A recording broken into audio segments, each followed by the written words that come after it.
What is a tax sale overage? In today's video, I'm going to teach you exactly what a tax sale overage is, how it comes about, and how this can be a great business opportunity for you.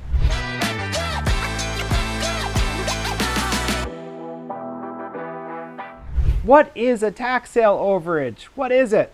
Odd word, right? Who's heard of the word overage? Well, a tax sale overage is money that's left over when a property is sold at a real estate tax foreclosure auction that is available for the former owner to claim and could be a great business opportunity for you.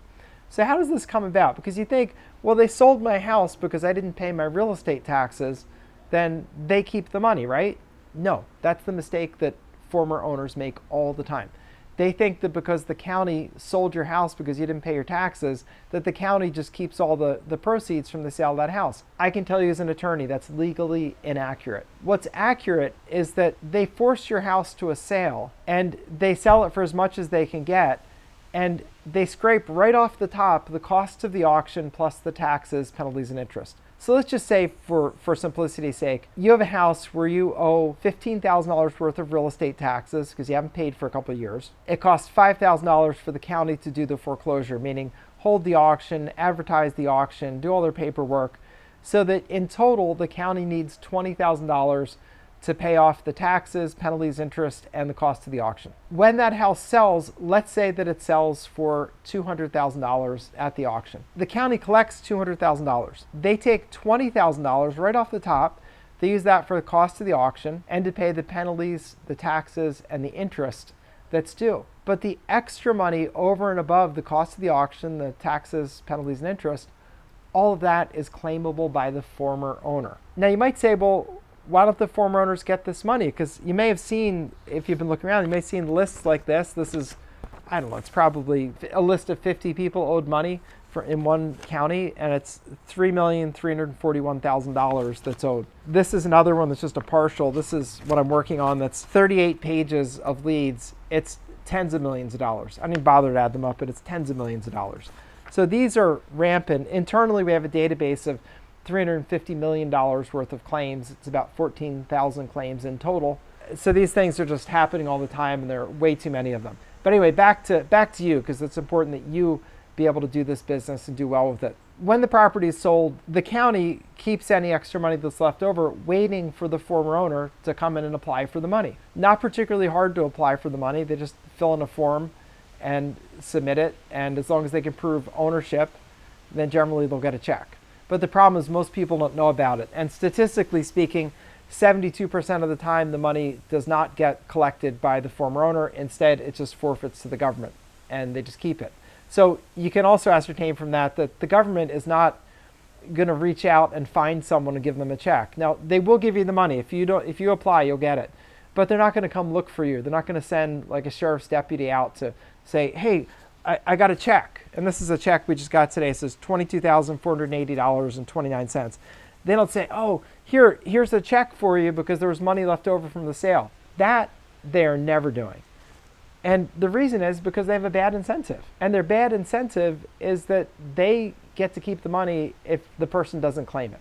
So they just don't do much of anything to go find the person. They make no serious effort to do it. Anyway, what that means for you is that there's an opportunity to really help people, because you can get these lists, we get lists like this, and then you get the contact information for the people that are owed the money, and then you either give them a call or send them a message on Facebook or LinkedIn. You reach out to them. We also use direct mail. We send them a letter, letting them know that there's money that they could claim, and if they want to work with us, for a percentage, we'll go and get the money. Doesn't cost them anything if we're not successful. If we are successful, then we get a success fee, just like a contingent fee lawyer would get. You don't need to be a lawyer to do this, by the way. This is not legal work, so you don't need to be a lawyer. But that's the way it works. So it's no risk for the claimant, and it's just an amazing business. And there are literally hundreds of millions of dollars sitting out there. I know that because our internal database, as I said, is $350 million right now, and we're not even covering the whole country. So it's an amazing business with huge opportunity. So what do you need to learn to do this business? Well, you need to learn how to get the lists. You need to learn which states are the best ones to operate in. And there's some states that you shouldn't operate in at all. Like, for example, California, you shouldn't operate in. Michigan, you shouldn't waste your time with. And Illinois, don't waste your time. And also Kansas and South Carolina. I wouldn't waste my time in any of those. But other states are open, and boy, are there some fantastic states out there. So figure out what the best states are. It's part of when we educate people. We give our short list of the best states. Figure out the best counties within those states, and then get on it. Start getting your list. Start getting the contact information for the people who are owed the money. Reach out to them by direct mail, by messages on the internet, and by picking up the phone and calling them. See if they want your help. If they say, yes, I want your help, then get out your contracts and put that deal under contract. We have a fee agreement that we use that is a contingent fee agreement, so you want one of those.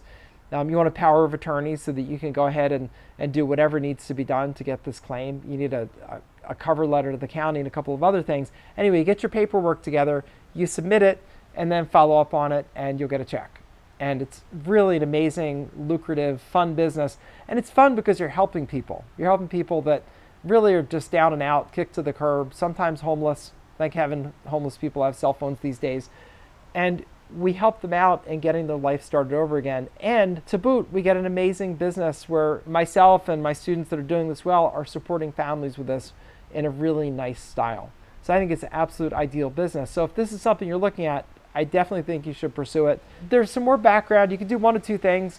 You could go to bobsfreeclass.com, and bobsfreeclass.com is a website where I have a presentation I put together a little over an hour long where I go over the opportunity, go over what our education system is, and give you a chance to get involved. So you can do that.